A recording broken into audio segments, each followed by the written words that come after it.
Terima kasih kerana memilih yang sahih dan berimbang. Berita perdana edisi Jumaat 25 November 2022. Saya Fathil Hidayat Ghazali. Dan saya Margaret Gambang. Berikut paparan utama malam ini. Tangani isu kos sara hidup jadi keutamaan Perdana Menteri.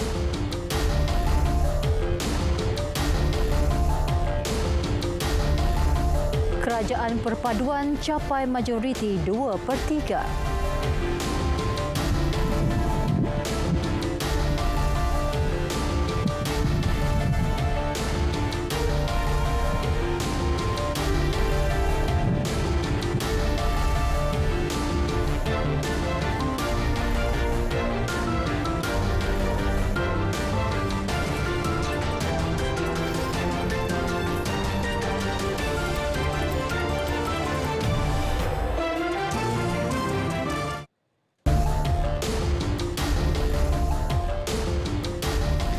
Assalamualaikum, salam sejahtera. Isu kos sara hidup menjadi keutamaan kerajaan perpaduan. Tegas Perdana Menteri Datuk Seri Anwar Ibrahim, perbincangan lebih teliti melibatkan tindakan segera berhubung perkara itu akan dilakukan dalam masa terdekat. Walaupun ada yang positif umpamanya dengan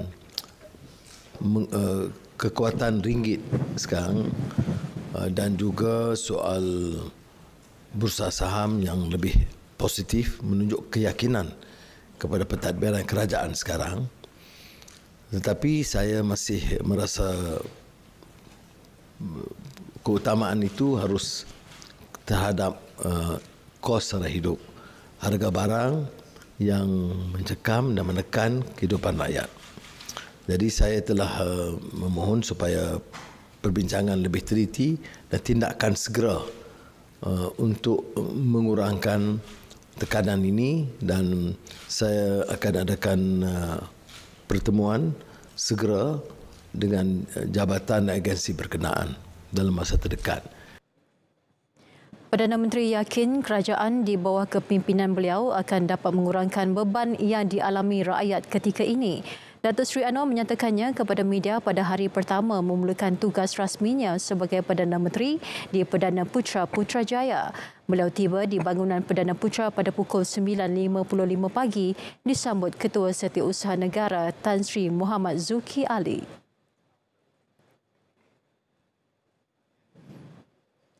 Kabinet baharu pimpinan Perdana Menteri ke-10 dijangka diumumkan dalam tempoh terdekat. Ketika ini pembentukannya masih dalam proses perbincangan. Saiz kabinet tentunya akan dikecilkan, dan saya juga minta supaya ahli kabinet baru setuju dengan usul saya untuk mengurangkan gaji mereka. Tapi ini dalam proses perbincangan dan persiapan. Menurut Datuk Seri Anwar lagi, beliau akan merujuk parti-parti terlibat berhubung pembentukan kabinet baharu itu. Sebelum ini, beliau dilaporkan berkata akan mengecilkan saiz kabinet kepada maksimum 25 menteri berbanding 31 menteri ketika pentadbiran Perdana Menteri ke-9, Datuk Seri Ismail Sabri Yaakob. Datuk Seri Anwar Ibrahim tidak mempertimbang untuk memegang jawatan Menteri Keuangan buat masa ini. Namun, beliau yang juga ahli Parlimen Tambun berkata akan melihat semua kemungkinan sebelum membuat keputusan muktamad.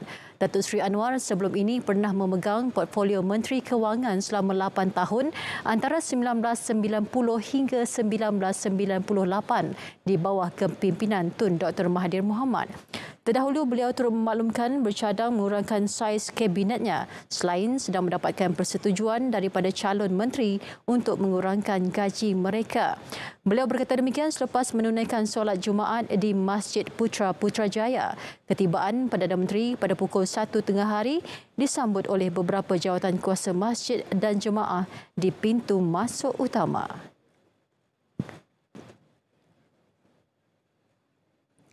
Sementara itu, Datuk Seri Anwar memaklumkan kerajaan perpaduan pimpinan beliau telah mencapai majoriti 2/3 dengan penyertaan terkini Gabungan Rakyat Sabah GRS.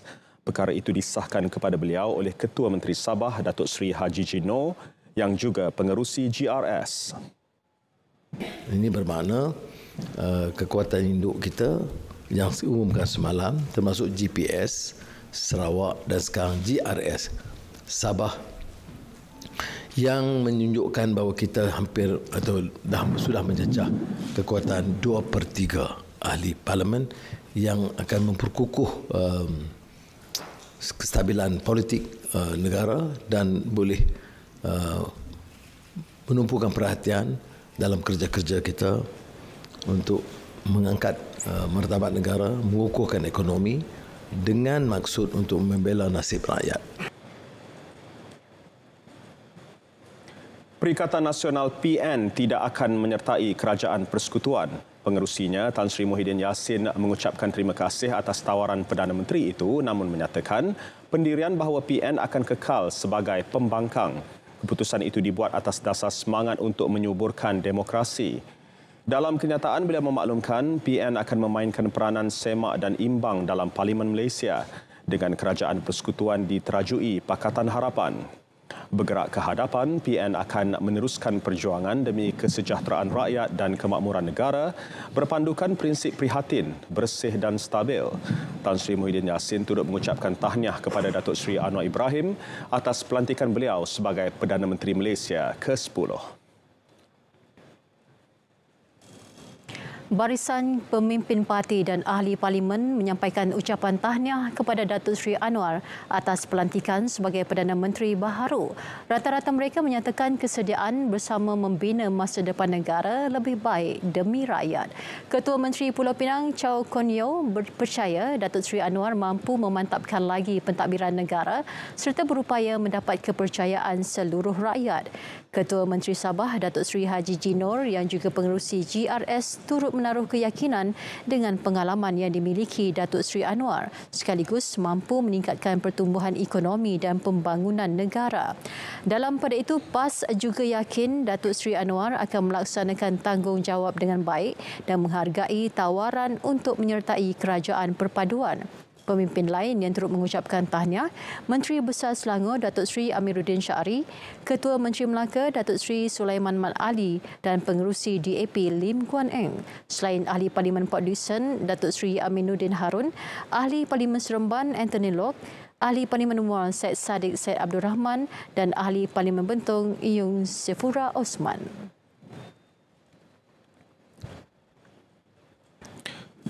Ucapan tahniah turut diterima Datuk Seri Anwar daripada pemimpin-pemimpin dunia.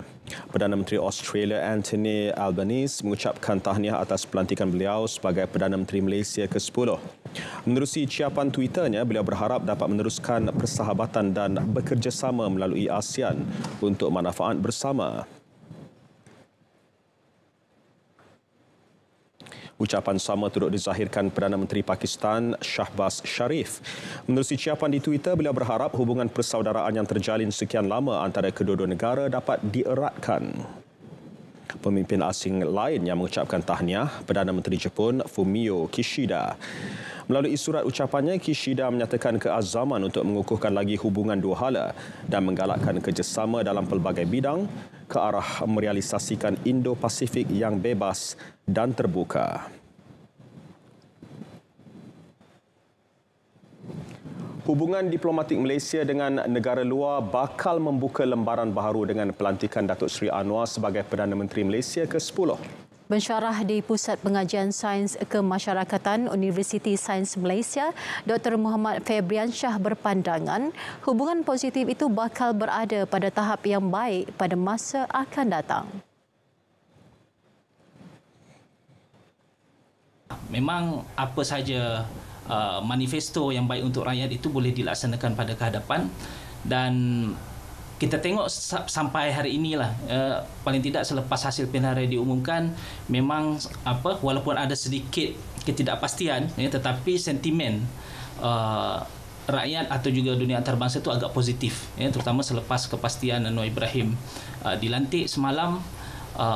Kita tahu dalam press conference pun dia menerima telefon, dan itu menunjukkan dari Presiden Turki sebelumnya diumumkan juga berbicara dengan Jokowi. Itu menunjukkan satu sentimen yang positif, dan saya harap Datuk Seri Anwar Ibrahim boleh bergerak dari situ untuk melakukan kerja-kerja yang membawa kebaikan lah untuk seluruh rakyat Malaysia. Ini pula reaksi orang ramai yang mengharapkan masa depan lebih baik untuk Malaysia di bawah kepimpinan Datuk Seri Anwar. Pengukuhan ekonomi antara menjadi tumpuan utama. Bagi saya, walau siapa pun Perdana Menteri, yang penting sekali adalah kepimpinan. Kepimpinan untuk sedia membantu permasalahan rakyat, walaupun daripada pihak mana pemimpin sekalipun. Lantikan Datuk Seri Anwar Ibrahim sebagai Perdana Menteri, saya lihat dia sebagai satu perkara yang sangat baik untuk rakyat Malaysia, memandangkan kredibiliti beliau sebagai Menteri Kewangan dahulu.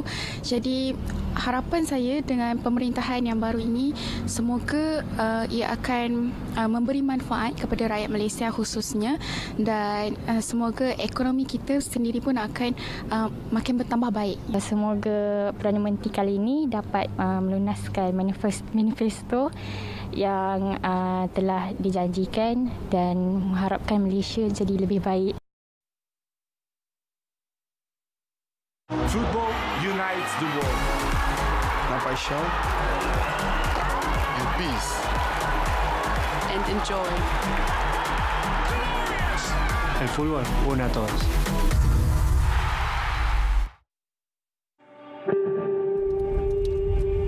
Kakak, jangan buat macam tu. Kenapa? Kan ayah ada bagi tahu dulu, tak baik buang sampah merata-rata. Berdosa tau.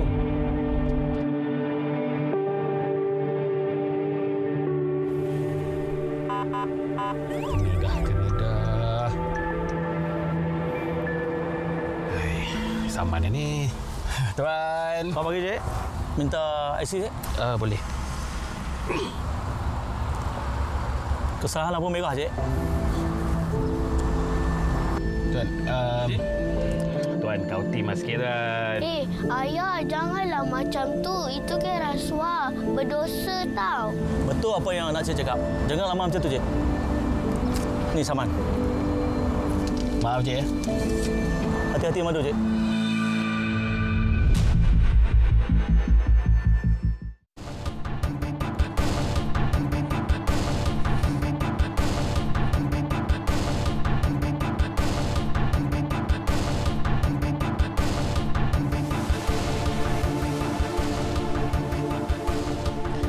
Kerajaan perlu mempertimbang isu-isu rakyat bagi memacu pembangunan negara. Ini meliputi isu kos sara hidup seperti yang ditawarkan dalam manifesto pada pilihan raya umum ke-15.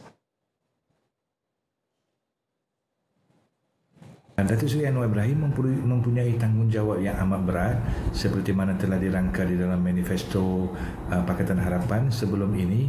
Antara perkara yang harus diberi perhatian adalah menangani kos sara hidup rakyat yang meningkat, inflasi yang meningkat. Begitu juga dengan perkara-perkara kebajikan rakyat agar kita dapat berada di dalam landasan yang terbaik untuk mencapai wawasan kemakmuran bersama. Parti-parti politik lain juga perlu memberikan sokongan kepada kepimpinan terbaharu ini demi kestabilan ekosistem politik negara. Langkah itu penting bagi memperkukuh keyakinan pelabur seterusnya memastikan ekonomi negara terus berkembang. Sementara itu, Bursa Malaysia Berhad dan anak-anak syarikatnya akan ditutup pada Isnin 28 November 2022 bersempena cuti khas yang diumumkan Perdana Menteri Datuk Seri Anwar Ibrahim. Bursa Malaysia dan anak syarikatnya akan beroperasi semula pada hari Selasa 29 November. Semalam, Datuk Seri Anwar mengumumkan Isnin sebagai cuti umum sempena pembentukan Kerajaan Perpaduan Nasional dan pelantikan beliau sebagai Perdana Menteri Malaysia ke-10.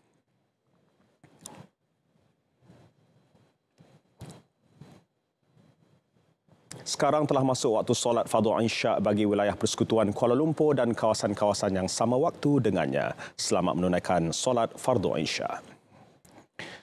Perbadanan Pembangunan Perdagangan Luar Malaysia Matrade optimis aktiviti perdagangan berada pada trajektori positif diterajui kepimpinan baharu negara.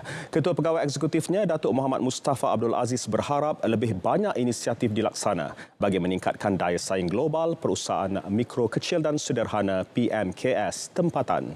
Ini termasuk dengan memanfaatkan Perjanjian Kerjasama Ekonomi Komprehensif Serantau RCEP dan Perjanjian Komprehensif dan Progresif bagi Perkongsian Trans-Pasifik CPTPP.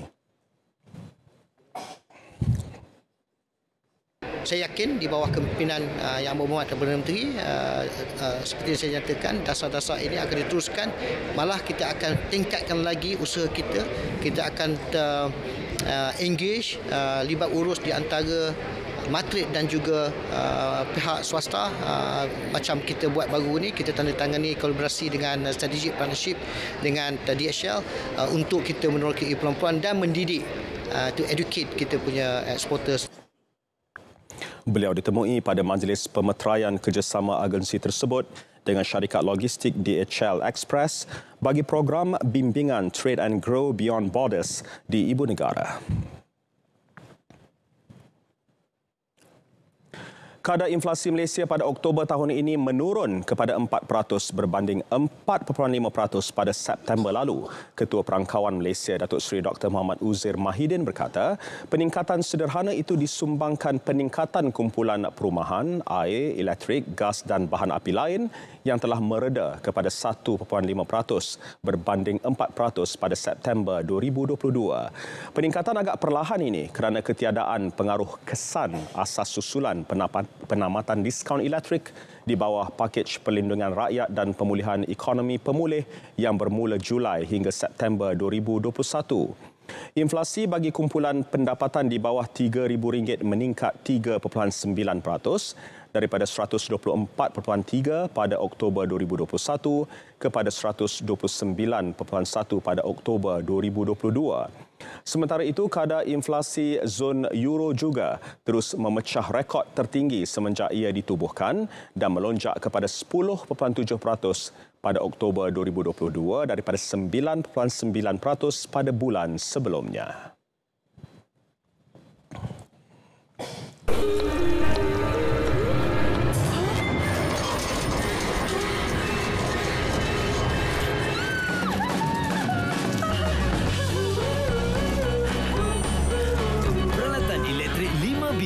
Memberikan perkhidmatan 5 bintang. Satu lagi idea bernas untuk anda. Bantut mengakibatkan kesan yang serius kepada kanak-kanak dan menjejaskan prestasi pembelajaran mereka.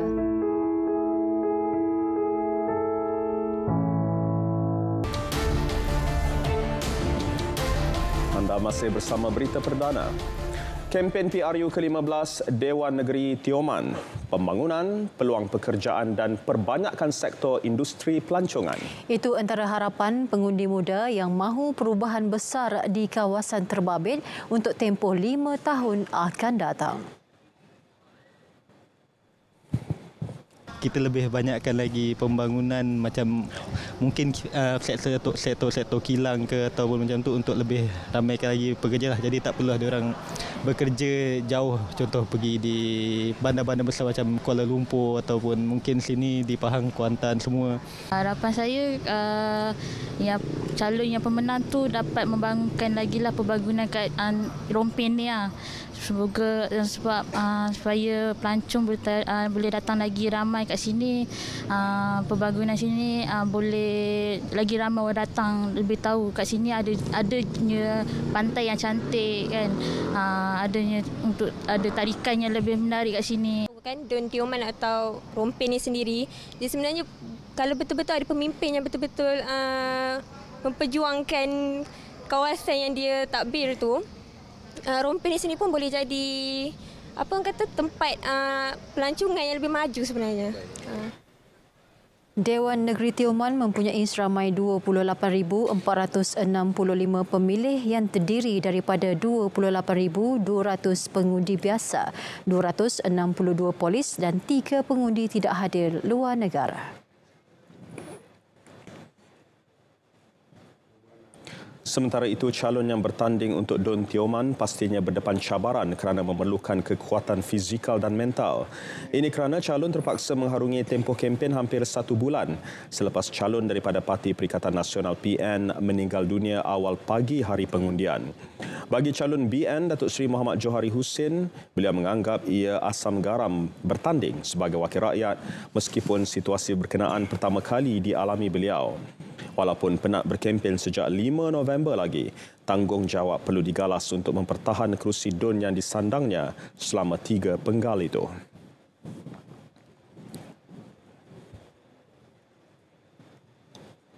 DRB Highcom melalui anak syarikatnya, Edaran Automobil Nasional Berhad berbesar hati diberikan peluang menyokong kreativiti bakat tempatan. Syarikat konglomerat itu hari ini menyerahkan sebuah Mitsubishi Expander kepada pelakon veteran Fauziah Nawi yang telah dinobatkan sebagai tokoh Seri Angkasa di Anugerah Seri Angkasa 2022 yang diadakan pada 30 Oktober lalu.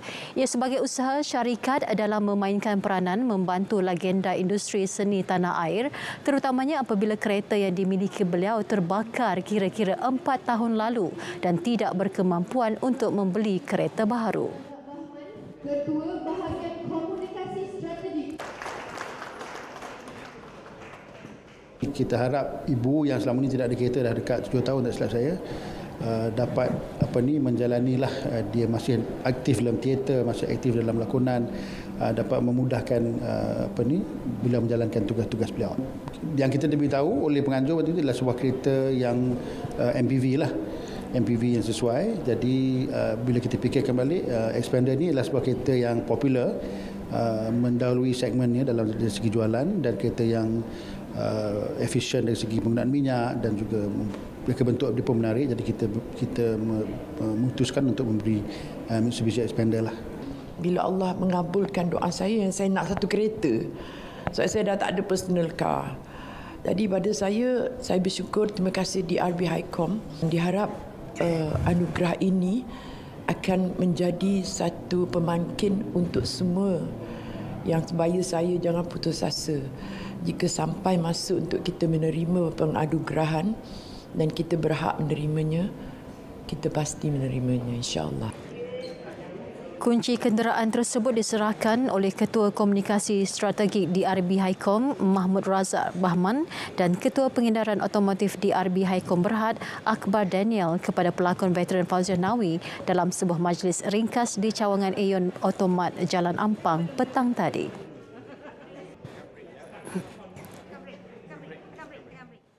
Tarikh ujian penilaian kelas KAFA UPKK bagi subjek UPKK Ulum Syariah, Aqidah dan Ibadah yang sepatutnya berlangsung pada Isnin ini dipinda ke 5 Disember depan. Perubahan tarikh itu susulan pengumuman Perdana Menteri Datuk Seri Anwar Ibrahim yang mengisytiharkan 28 November sebagai cuti umum. Jabatan Kemajuan Islam Malaysia JAKIM dalam satu kenyataan berkata ia amat prihatin dengan keputusan yang telah ditetapkan serta menghargai komitmen semua pihak dalam laksana UPKK 2022. Tarikh pelaksanaan UPKK sebelum ini ditetapkan bermula 28 November hingga 1 Disember.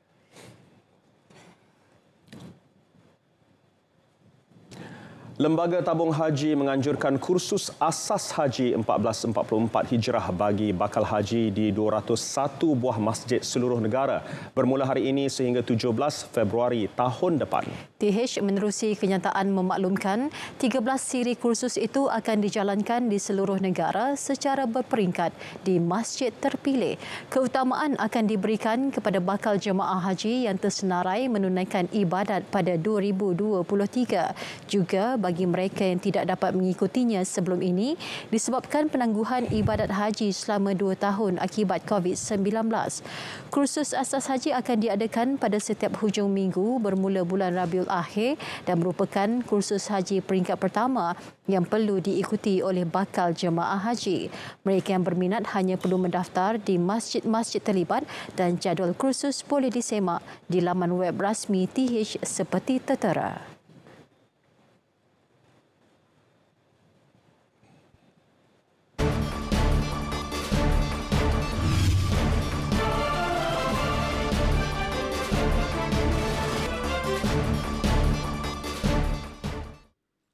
Ya, Assalamualaikum dan salam sejahtera. Laporan cuaca pada malam ini kita lihat terlebih dahulu paparan imej satelit bagi melihat keadaan cuaca semasa pada ketika ini.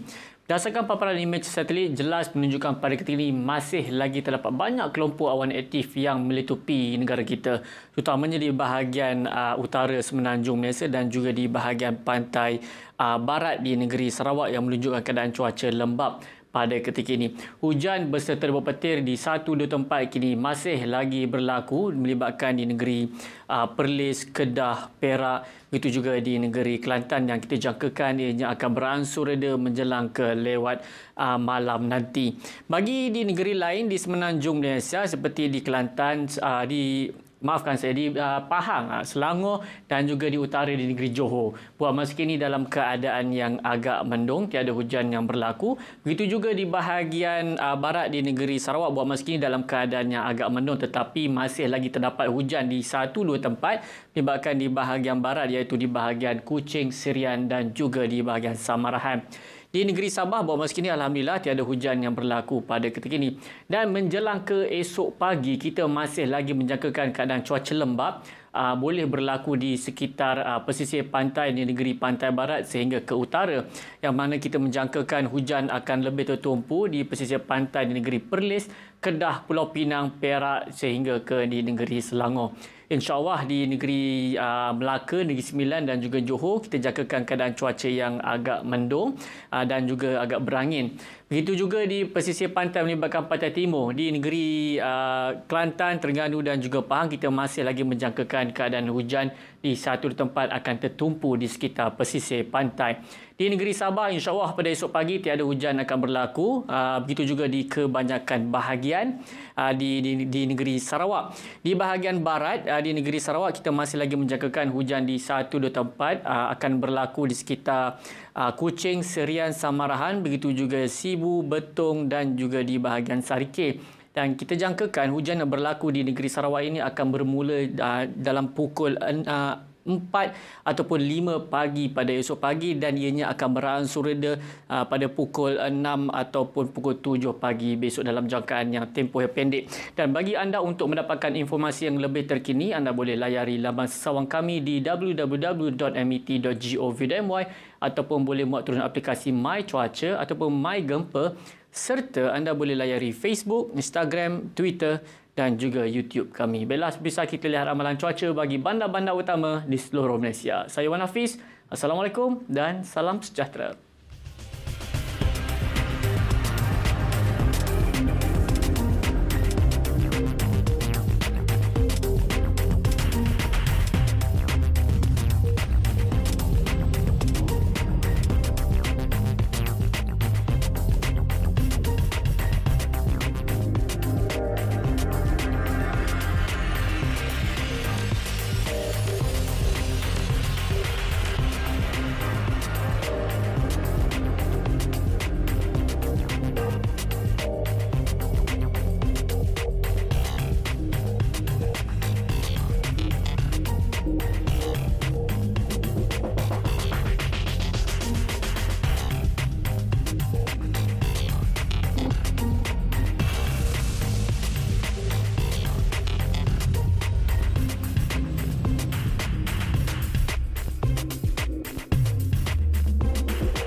Red Giants dan Harimau Selatan bakal berentak untuk menjulang trofi bola sepak kebanggaan negara.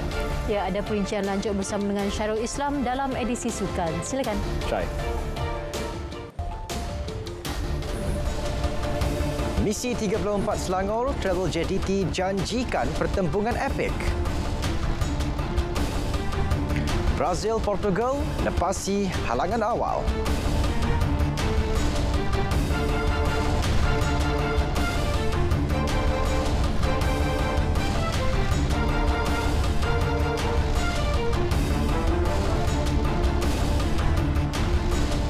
kasih Fatil Mac. Assalamualaikum, salam sejahtera. Saya Syarul Islam dalam edisi Sukan malam ini.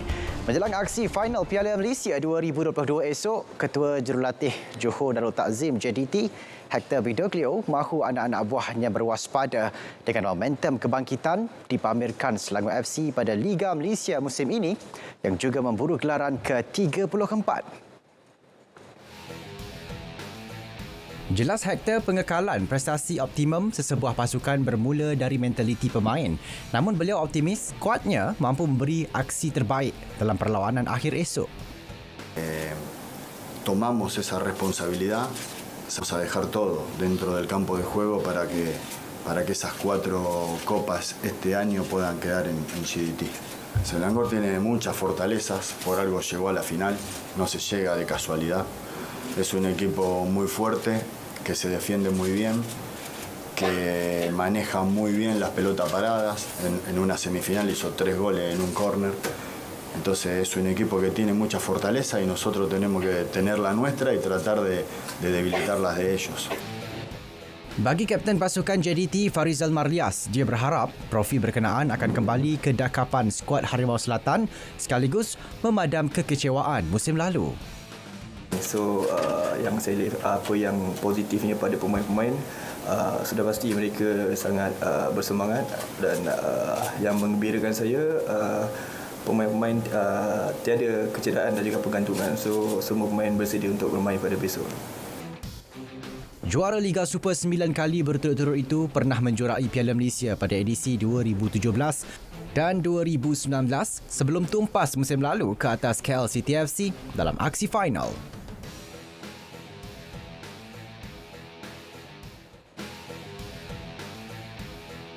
Sementara itu bagi pengendali Selangor FC, Tan Cheng Ho, beliau tidak gusar ketiadaan tonggak pertahanan utamanya, Yazan Al-Arab, yang digantung perlawanan. Tegas beliau, barisan pemain lain yang diturunkan perlu kekal berdisiplin dan elak melakukan kesilapan mudah. Ya, memang kalau kita tengok rangkaian serangan, jentera serangan daripada JDT memang cukup tajam dan cukup berbahaya. Saya bagi tahu kepada para pemain saya yang penting kita tidak boleh cepat hilang bola, kawalan bola, ball possession cukup penting untuk mengawal tempo tersebut. Perkara itu dipersetujui pemain pertahanan Syarul Nazim Zulpakar yang berharap dia dan rakan sepasukan tidak hilang fokus dalam misi memburu gelaran juara ke-34. Kami layak ke final dan saya rasa bukan mudah untuk kami nak melangkah ke final. Laluan kami pun bukan mudah. So insyaAllah kami akan buat yang terbaik untuk final nanti, insyaAllah. Kali terakhir Selangor muncul juara ialah pada musim 2015 sebelum tewas kepada Kedah di final musim berikutnya. Baik, dalam pada itu, bagi memastikan kelancaran perlawanan akhir tersebut di Stadium Nasional Bukit Jalil, PDRM, Polis Diraja Malaysia meningkatkan tahap keselamatan dengan mendapat kerjasama pelbagai agensi. Menurut Ketua Polis IPD Ceras, SCP Zam Halim Jamaluddin, penambahan kekuatan anggota itu dapat menjaminkan keselamatan yang lebih efisien dan sempurna kepada semua penonton yang akan hadir. Kami telah pertama sekali meningkatkan jumlah kawalan keanggotaan di stadium, dan yang kedua kita juga ada meletakkan pegawai-pegawai polis yang berpakaian preman duduk bersama dengan penyokong-penyokong. Jadi kita observe, kita memerhatikan segala gerak, tingkah laku dan sebagainya bagi memastikan mereka ini tidak melakukan provokasi melampau. Tambahnya lagi, pemeriksaan badan di setiap pintu masuk akan dipertingkat bagi mengelak penggunaan barangan terlarang seperti drone, mercun, objek tajam, topi keledar dan sebagainya. Penyokong turut dinasihat menggunakan pengangkutan awam bagi mengelakkan kesesakan lalu lintas.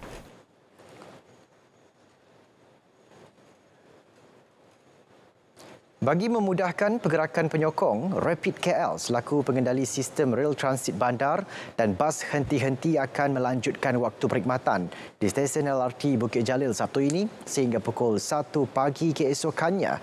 Menerusi satu kenyataan, Rapid KL memaklumkan pengundi diminta menggunakan kad Touch and Go untuk kelancaran perjalanan. Operasi stesen-stesen sambungan akan turut dilanjutkan bagi membawa penumpang ke destinasi akhir.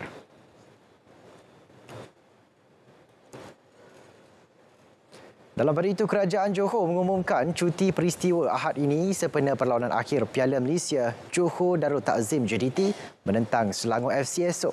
Menteri Besar Johor, Dato' Onn Hafiz Ghazi berkata, cuti berkenaan juga bagi menghargai sokongan padu rakyat kepada skuad Harimau Selatan.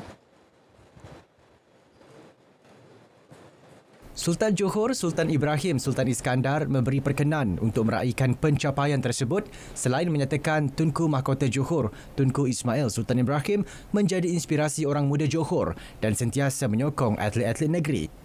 Sementara itu, Setiausaha Kerajaan Johor Tan Sri Dr. Azmi Rohani memberitahu cuti peristiwa itu untuk memudahkan para penyokong menyaksikan perlawanan akhir Piala Malaysia serta memberi keselesaan kepada mereka merancang dan mengatur perjalanan dengan baik dan selamat. Pengisytiharan cuti ini selaras dengan Seksyen 8 dan 9 Akta Hari Kelepasan 1951 kurungan Akta 369. Saudara, kehangatan Piala Dunia FIFA 2022 di Qatar dirasai di seluruh dunia termasuk Malaysia bagi menyaksikan pasukan terbaik berentap merebut trofi berprestij itu. Berlangsung selama 28 hari melibatkan 48 pasukan di Gymbox at Nilai Negeri Sembilan. Orang ramai boleh menonton aksi Piala Dunia menerusi skrin besar di samping menikmati fasiliti selesa. Nur Zuhairah Muhammad Zamri ada butirannya.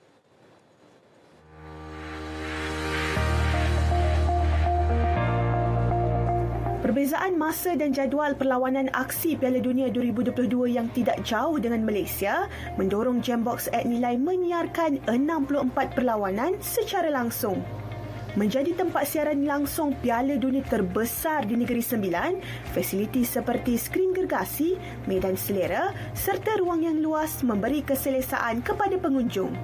Menurut pengerusi Gymbox at Nilai, Tunku Said Razman Tunku Said Idrus Al-Qadri, gerai makanan yang mewakili setiap negeri di Malaysia serta persekitaran yang selamat membolehkan peminat bola sepak membawa keluarga, terutamanya anak-anak untuk sama-sama menonton. Kita mengambil kesempatan ini untuk mengajak orang ramai sambil beriadah mencuba makanan-makanan yang menarik yang kita sediakan di sini daripada setiap negeri seperti mana yang diketahui umum. Sambil itu kita mengajak mereka bersama-sama meraihkan Pesta Bola World Cup ini di mana kita mempunyai big screen di luar sana dapat menampung ramai orang untuk melihat ataupun menonton secara live di sebelah malam. Dalam pada itu, Datuk Bandar Majlis Bandaraya Seremban MBS, Datuk Masri Razali berkata, cara ini juga dapat meningkatkan aktiviti pelancongan. Kami sentiasa menyokonglah program-program sumbang begini. Bukan setakat ia lebih bentuk yang lebih terkawal dan juga tempat ini pun selamat dan maknanya kita tak perlu risaulah nak datang. Dan dengan kawalan keselamatan yang ada, saya yakin percaya tempat ini sesuai lah untuk kita buat satu tempat berkumpul yang bermanfaat untuk sama untuk keluarga ataupun untuk sesiapa juga yang datang ke daerah Seremban ini. Pemain bola sepak pasukan Negeri Sembilan FC turut menyambut positif inisiatif tersebut. Ini first time saya sampai dan saya as a footballer, saya rasa ini satu pendekatan yang baik untuk kita fans, untuk sambil kita tengok bola, kita boleh orang kata bola sepak ni sebenarnya menyatukan kita rakyat. Dan saya rasa ini salah satu usaha untuk kita sambil kita tengok bola, kita boleh lepak-lepak, borak-borak dan yang paling penting suasana dia sangat menarik kat sini. Satu benda yang baguslah sewaktu Piala Dunia ni, Gymbox dapat buat satu event untuk siarkan perlawanan Piala Dunia secara langsung dan juga tempat yang sesuai dan makanan-makanan yang kita boleh dapat dan senang untuk kita bawa family semua datang untuk menyaksikan bola sepak Piala Dunia ni. This is very good.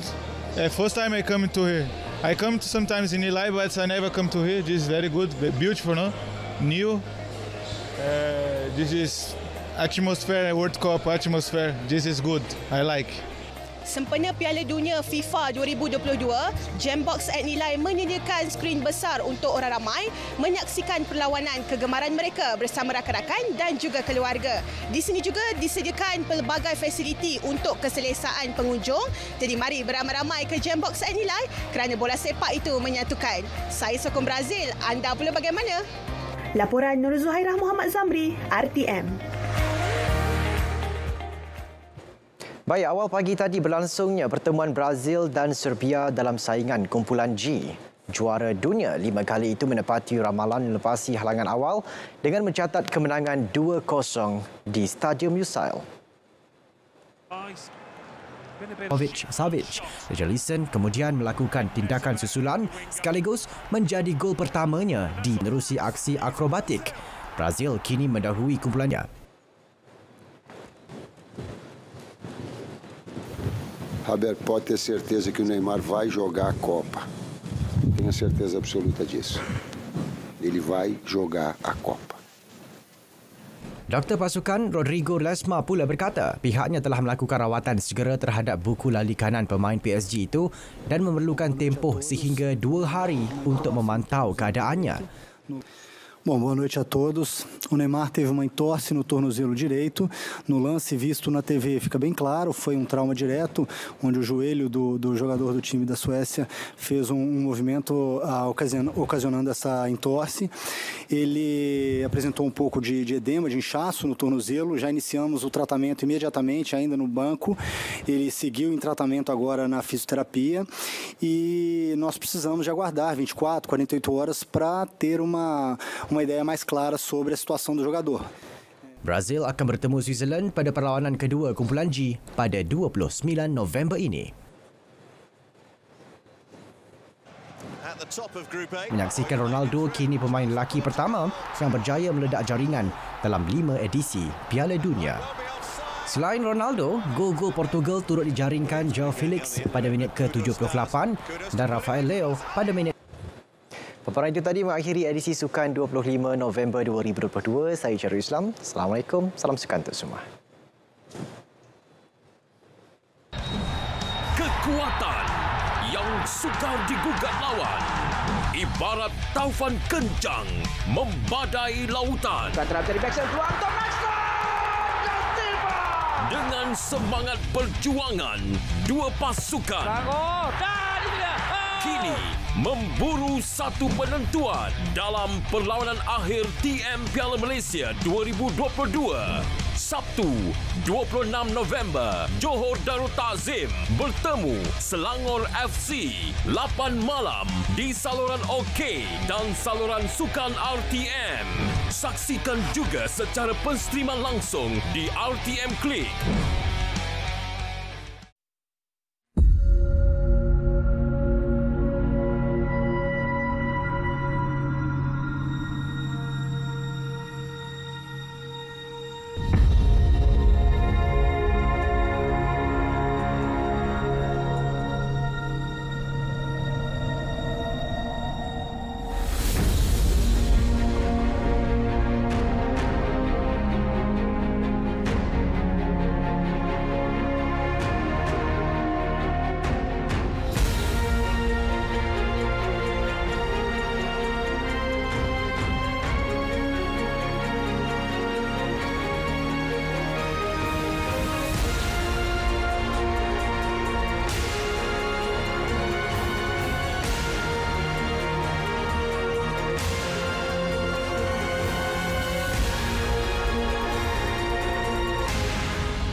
Bertemu kembali.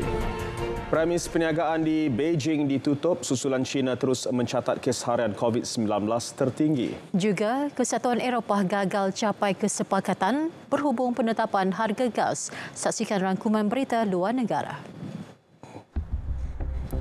Sekitar bandaraya Beijing lengang setelah China merekodkan jangkitan harian COVID-19 tertinggi sekaligus memaksa bandar-bandar utama di seluruh negara itu melaksana beberapa langkah keselamatan bagi mengawalnya.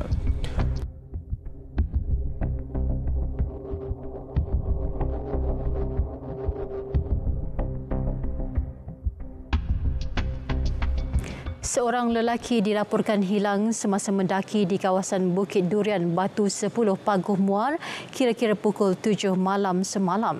Komandan Operasi Penolong Penguasa Bomba Muhammad Fadli Ismail memaklumkan kehilangan Goh Sang Seng 56 tahun disedari 20 rakan mendakinya selepas tiba di checkpoint 2 laluan tersebut. Rakan-rakannya cuba mencari mangsa selama kira-kira 5 jam sebelum menghubungi pihak berkuasa. Operasi mencari dan menyelamat Goh juga giat dijalankan JBPM Johor sejak pukul 7 pagi tadi melibatkan 11 anggota dan sebuah jentera.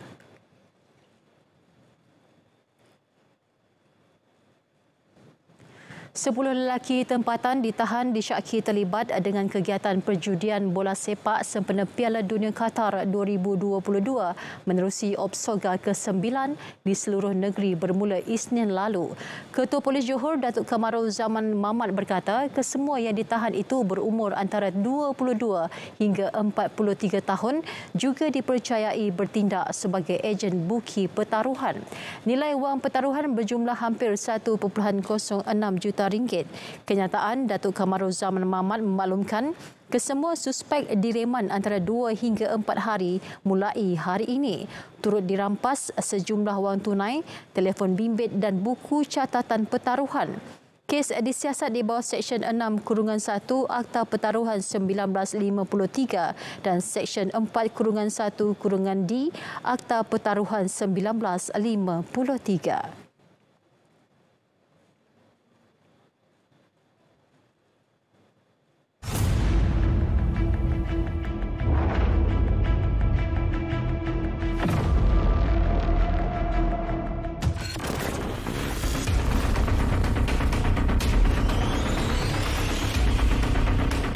Sekiranya kita membaca sesuatu sumber berita, bacalah kisah sepenuhnya, bukan menilai sekadar tajuk berita.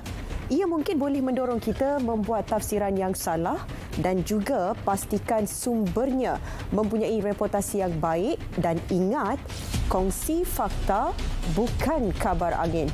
Perhatikan berita yang anda perolehi sama ada dari sumber yang tular, dikongsi kenalan atau ahli keluarga anda.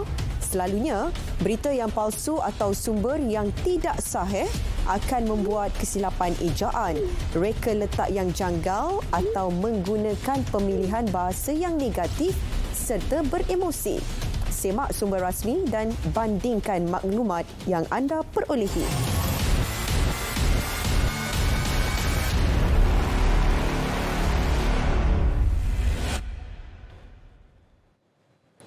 Mahkamah Tinggi Kuala Lumpur membenarkan permohonan bekas Peguam Negara Tan Sri Tommy Thomas untuk membatalkan saman yang difailkan Datuk Seri Najib Tun Razak berhubung dakwaan salah laku dalam jawatan awam. Hakim Datuk Ahmad Bashir membuat keputusan itu selepas mendapati saman yang difailkan bekas ahli Parlimen Pekan itu tidak mampan dan tiada sebab tindakan yang munasabah.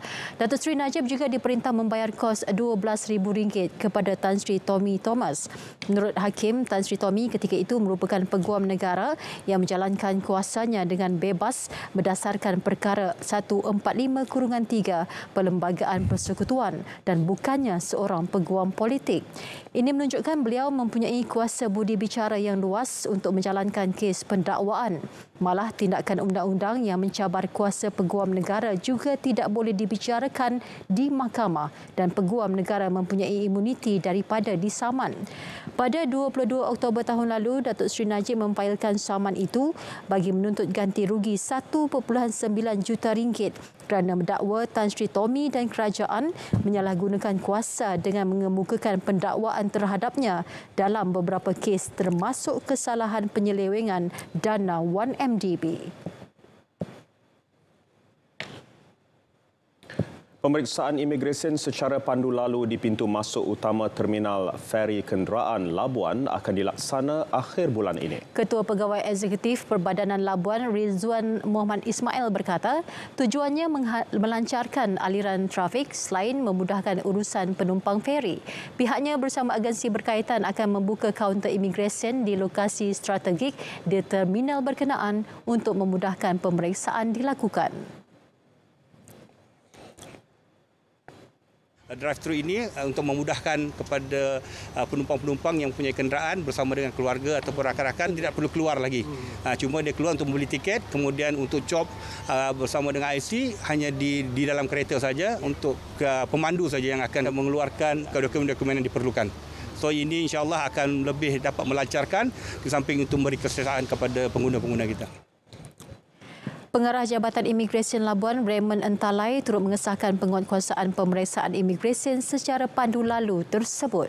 Kita dah ada cadangan untuk set up satu kabin dengan 2 kaunter. Kemungkinan first week of December akan di lokasi yang sesuai lah. So macam Tuan Haji katakan, kita akan bagi kemudahan kepada yang umur 65 tahun ke atas dan OKU bagi kelonggaran terus berada di dalam kereta. Pemeriksaan ketat dibuat atas permintaan Kerajaan Negeri Sabah susulan isu penyalahgunaan dasar aliran bebas di terminal yang menyebabkan kemasukan tidak terkawal ke Sabah.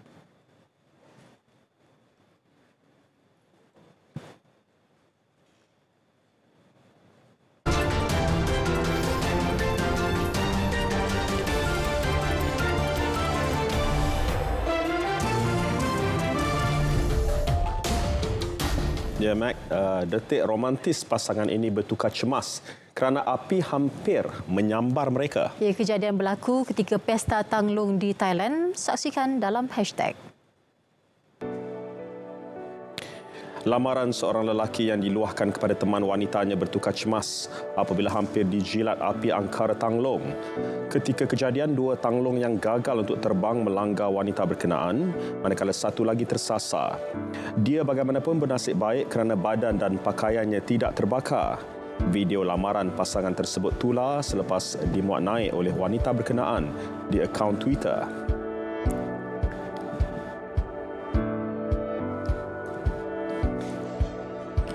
Ramai pencinta haiwan memilih untuk memelihara kucing di rumah bukan sahaja untuk bermain tetapi sebagai peneman di kala sunyi.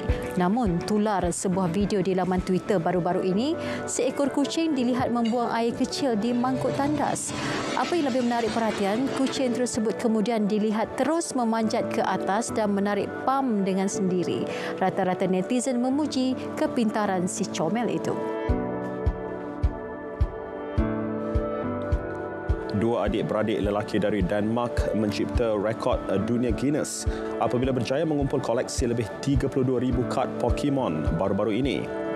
Kad milik Jens Ishoy Pren dan Per Ishoy Nielsen yang paling berharga iaitu Charizard edisi pertama bernilai kira-kira $20,000 atau RM91,460. Pokemon ialah siri permainan video yang dibangunkan Game Freak dan diterbitkan syarikat Nintendo berdasarkan siri anime televisyen popular di kebanyakan negara di dunia.